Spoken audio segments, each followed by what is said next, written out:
Will Nebraska beat Cincinnati and be off to winning 8, 9, potentially 10 games, or will they suffer a potentially devastating loss? I have things that excite me. I have things that concern me. The beginning of the video, the end of the video, it's loaded. You got stats, you got analysis as we go along. I share things beyond the field in the second half of the video as well. And of course, at the very end, my prediction. Ladies and gentlemen, don't go anywhere. Let's have some fun.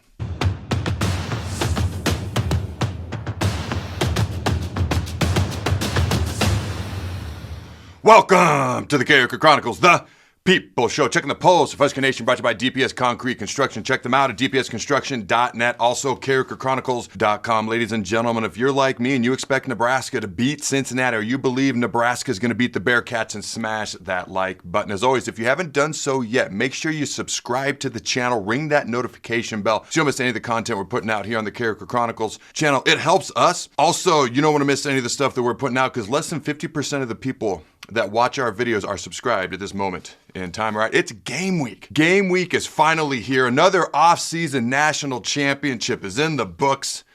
Time for talk is done. It's time to go play some real football. Wedding season is over. College football season is here, and it's the most wonderful time of the year. Nebraska, as you know, kicks off its season Thursday night against Cincinnati in the Battle of the Sports Kansas City Classic at Arrowhead Stadium. I didn't know there was an official title for this game, but that's cool. Kickoff is set for 8 p.m. on ESPN. Now, Matt Rhule guided Nebraska to the program's first winning record in 8 years a season ago, looking to take it to the next level this year, as we all know. Now, 5 of Nebraska's 6 losses in 2024 were one-score defeats. All right, but the Huskers also showed improvement in winning close games, as 2 of their final 3 victories were also one-score games as well. Dylan Raiola, as we know, is back for his second year as Nebraska's starting quarterback. He ranked 13th in the country nationally in completion percentage in 2024, 67.1%, and set the Nebraska freshman passing record with 2,819 yards. Ja'Cory Barney is also back. He set the Nebraska freshman receiving record with 55 receptions in 2024. He's joined by other weapons such as Dane Key and a bunch of transfer portal guys that we've talked about all off season. Emmett Johnson returns. He led Nebraska with 908 all-purpose yards a year ago, 884 yards from scrimmage in 2024. Defensively, the Huskers returned 4 starters in the secondary who have combined for 97 career starts. Nebraska returns 5 other defenders who have started at least 1 game. Heading into 2025, the defense was bolstered again by several additions through the transfer portal. Williams, Waneri, Dawson, McCullough. You look at Marquez Watson-Trent, who's in a battle for playing time at linebacker, but I expect him to play a ton. All right, and he was the Sun Belt 2024 Defensive Player of the Year and ranked 2nd amongst all active FBS players with 365 career tackles. Now, again, Raiola was only the 2nd Big Ten true freshman quarterback to eclipse 2,800 passing yards in the last 25 seasons. Keep that in mind. This is the first meeting between Nebraska and Cincinnati since 1906. There's a leather helmet joke just sitting there waiting, but I have a feeling one of my kids would then turn around and ask me if I wore a leather helmet. I'm not that old. I'm only 41. All right, the most experienced unit on Nebraska's team is the offensive line. The Huskers' offensive line has combined to play in 227 career games with 123 career starts. Now, Nebraska's 227 combined games played by offensive linemen ranks 10th in the country. Entering this season, Husker offensive linemen have combined for those 123 career starts. That ranks 13th nationally. Now, we've heard they've got experience. We know this. We heard this last year. Okay, I do expect to see an improved offensive line going forward. Just got to see it on the field. We know they've got experience. We know they've played a ton of snaps. How does it gel? How does it all come together? How do we look game 1 of the season? John Butler, defensive coordinator, his first season as Nebraska's defensive coordinator. As we know, he was the Huskers DB coach a season ago. The pass defense was a little inconsistent last year. They should be one of our more consistent units going into this year. At least that is the expectation. His defensive backs a year ago did help the Huskers to their most interceptions, 11, that they've had in 8 years. He was also the defensive coordinator at Penn State in 2013. He coached in the National Football League for 10 years, where his teams he was a part of won 6 division titles. Butler coached the Bills defensive backs for 5 seasons. In those 5 seasons, the Bills allowed the fewest passing yards in the NFL. Before that, he spent 4 seasons, coaching the secondary for the Houston Texans, and the Texans ranked in the top 3 in the NFL in pass defense twice in those 4 seasons. Mike Ekeler, coaching the special teams. He coached, as we know, Husker linebackers from 2008 to 2010 and served as Tennessee special teams coordinator from 2021 to 2024.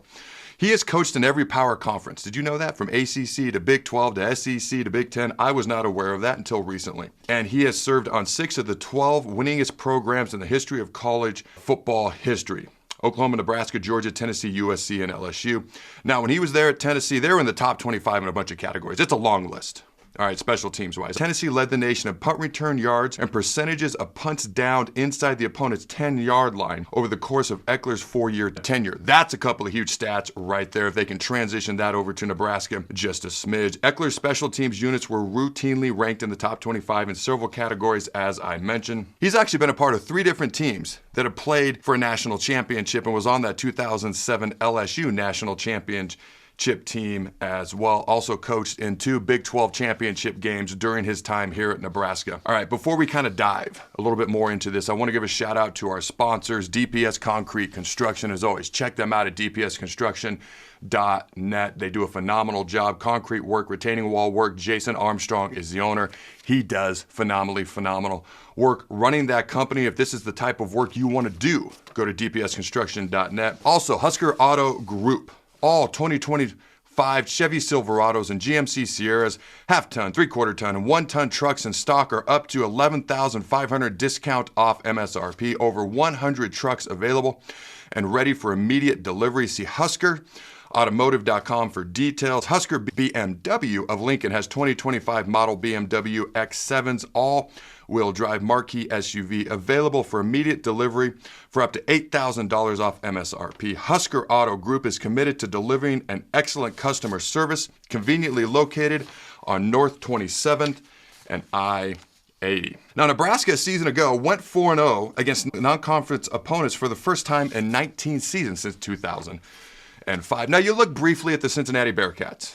All right, they finished 5-7 a year ago. They must replace their top rusher, who had 1,153 yards and 4 touchdowns. In the passing game, their quarterback, Sorsby, returns after completing 64% of his passes, over 2,800 yards, 18 touchdowns, 7 interceptions in 12 games. Cincinnati did lose 4 of their 5 top receiving targets from last year. Defensively, all right, the Bearcats must replace Jared Bartlett, who led the Cincinnati defense with 69 tackles, 11 TFLs, and 7.5 sacks. Now, there's so much new with both these teams. Cincinnati had 15 players transfer out. They had 21 players transfer in. A lot of them are going to be playing for them. Their head coach, Scott Satterfield, is back for his 3rd season. Related to Marcus at all? All right, and he has yet to have a winning season at Cincinnati, but this is his 3rd year. They're thinking 3rd-year jump, 3rd-year leap as well.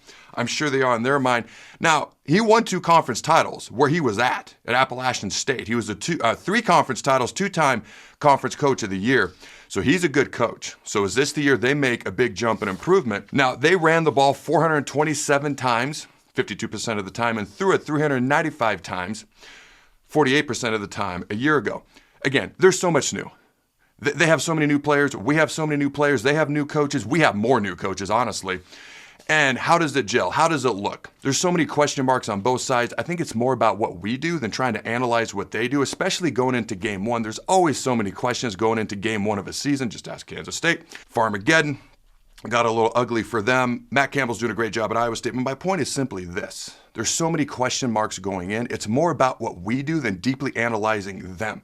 Game 1 to game 2 will tell us far more than we know right now going in to game 1. So here's what my question marks are going into this game, and what I'm curious to see. Do we start fast? If we don't start fast, how do we respond? What if they go up by a touchdown? What if they go up 14-0, 10-0? How do we respond? How tough are we? There's going to be ups and downs in the game. How do our in-game adjustments look? How do our halftime adjustments look? And who's the stronger, better team in the 4th quarter? And who's the more physical team throughout the game? All right, game 1's to Nebraska have not been kind to the Huskers in the past 10 years. Unfortunately, we're 4-6 in game 1s of our last 10 years. All right, 4 wins, 6 losses. That's obviously a 40% winning percentage. 1-4 in the last 5 years. 0-5 versus Power 4 teams to start off seasons when we played them in the past decade. We haven't beaten a Power 4 team in far too long. It took way too long to look this up because I kept having to go back because we haven't beaten a Power 4 team since 2003. All right, you don't always play Power Conference teams, honestly, to start the year. So in fairness, you don't play them every year, but that's a long time. It's also the last time we beat a ranked team to start a season as well. That year we beat number 24 Oklahoma State 7-7. It was Bo Pelini's first game as a defensive coordinator, and it was unfortunately the first game of Frank Solich's last season. I remember that game well. That was my first game I ever played as a college athlete inside Memorial Stadium. It was the first game of my redshirt freshman, and I remember Demario Williams played nickel DN, got his first ever sack at 210 pounds, I might add. Barrett Ruud had a huge fumble recovery. I blocked a field goal in that game. I actually still have the Block of the Week awards from that game. It's fun to remember those things, but it's way too long ago for that to be the most recent of these types of things that I'm talking about. Now, on a unrelated note, a fan sent me a random stat, and I'm partially talking about this now, even though this isn't an away game we're going to play in. It's just we need to keep getting monkeys off our back. We started last year by beating Wisconsin, getting the winning season, winning the bowl game, getting to a bowl game. We need to get more monkeys off our back. Plus, as the season goes along, the chance of me remembering to talk about this later isn't great. But a fan sent me a random stat. Said Nebraska's 14-35 over the last 10 years on the road. Now, this isn't a road game. Probably going to be more like a home game, even though it's at Arrowhead Stadium for Nebraska. But I double-checked. Unfortunately, they're right. Nebraska is 14-35 in road games over the last decade. That's a 28% winning percentage on the road. 4-14 since the 2020 season. That's a 22% winning percentage on the road. Now, again, the Cincinnati game is not on the road anymore. Thank you for letting it come to Arrowhead. But they are technically a Power 4 team. It's been way too long since we've been able to enjoy nice things. And as much as I enjoy talking about my playing days, we need things more recent that are more positive and exciting to talk about as part of Husker Nation. There were things that I wish we did better. I did better during my playing days, too, to be clear. But I don't want to hear about negativity, despair, and those types of things because I bought into the team being noticeably better this year. I'm not guzzling it. I'm also not sipping it either. I am drinking the Kool-Aid, let me be clear. I predicted 9 wins in my first show back from break, almost a week ago at this point. And I do see all these college football playoff predictions for Nebraska by national pundits, etc. If that happens, I'll be jumping for joy. Let me be clear. I'd still consider 8 wins a successful season, even though I would not be jumping for joy for 8 wins. It'd be a step in the right direction, and to me, that's success for right now. But I want more wins to talk about. I want a team noticeably moving in the right direction. I want a team that fights, scratches, and claws despite whatever their NIL money may or may not be. I don't care, okay? Please give us more wins, ideally, but more positivity and happy things to see, talk about, and root for as well. Husker fans are dying for, and in my opinion, they deserve it. They may be the most loyal fan base in the entire country. All right, again, I bought into this season being better. If I'm wrong, I'll own it. If and when that time comes. Hopefully it doesn't come, but I'll own it. Now, part of it is, if I'm being honest, as unbiased as I can be, I can't be completely unbiased. I try to be unbiased, and I always fall back on truth, facts, and etc. But as unbiased as I can be, this team absolutely should be better, and I believe that. That's a huge part of it as well. Now, what I didn't share about that 2003 game versus Oklahoma State, I shared this once before. But going into that game, my position coach misled me, okay? Actually, he lied to me about something leading up to that game, and it really made me want to transfer. I couldn't trust him anymore. I didn't transfer, and I stayed because my dream was to play for the Huskers, and I love Nebraska. Now, I didn't stay because of my position coach at the time. I stayed in spite of him. He's gone on to do really good things. Nothing but love now. I couldn't say that at the time. Again, I got nothing but love for him now. But that's how much this program means to me. And that's what mattered to me when I played. Didn't really plan on sharing that. Okay. All right. Let's get to the 3 keys to the game, I guess. Number 1, run the ball. I know. I'm not mentioning Dylan. I'm not mentioning the passing game.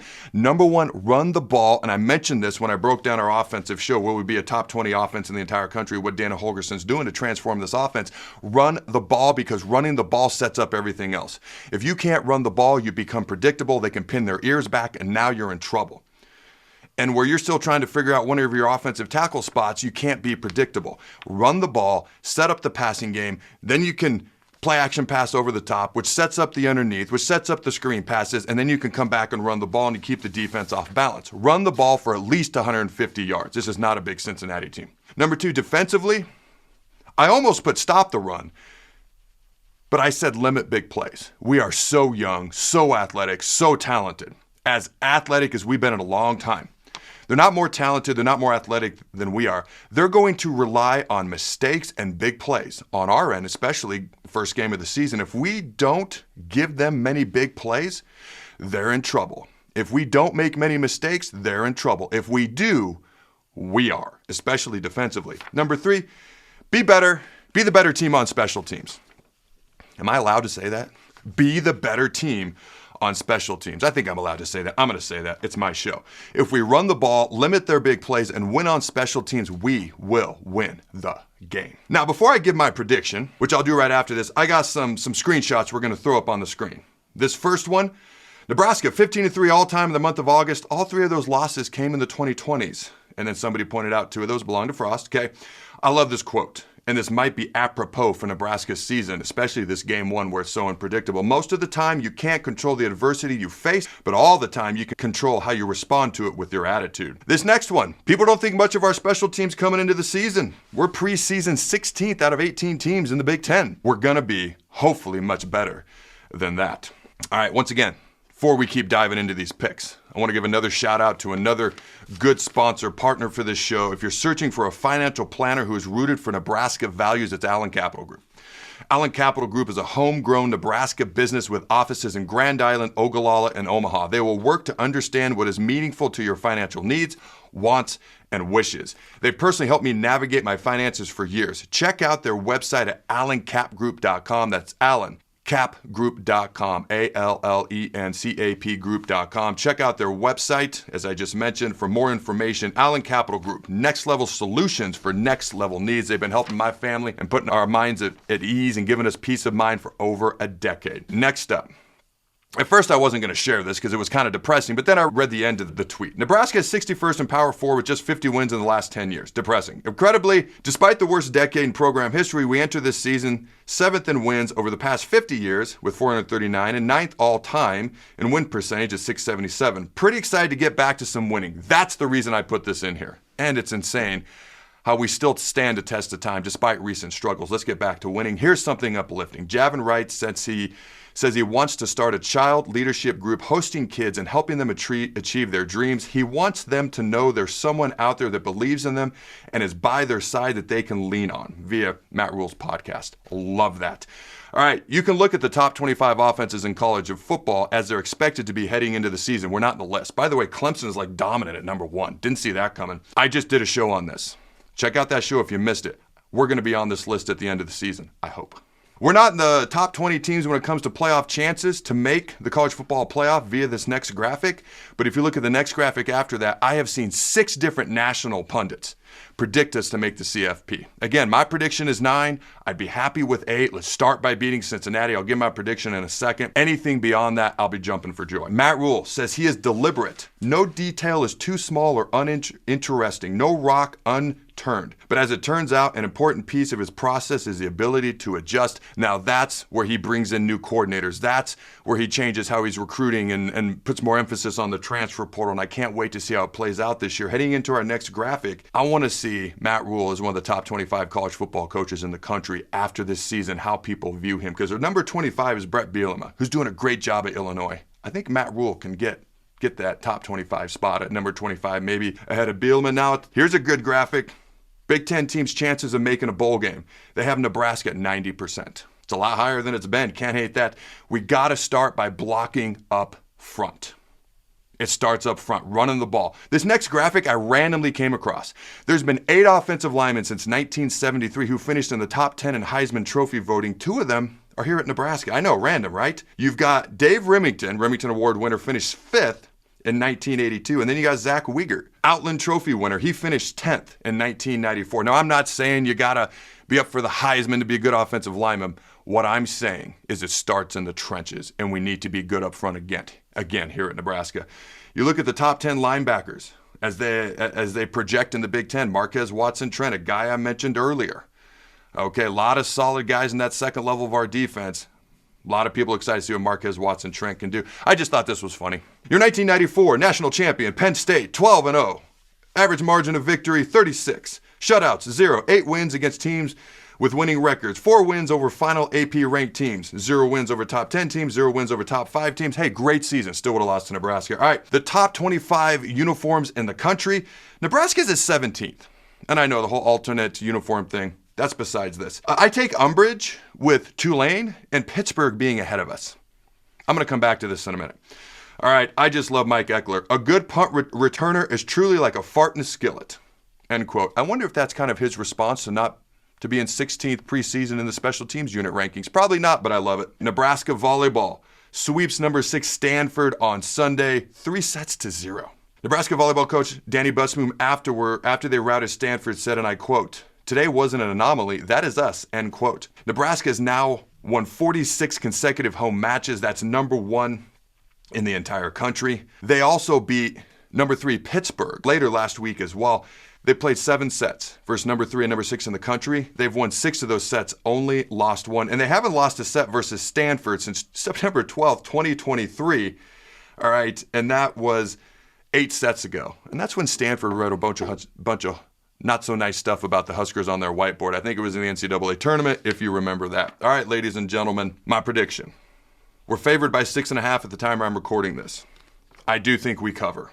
We may give up more points than people expect going into this game. I think we might score more points than people expect us to score going into this game, so I'm taking the over.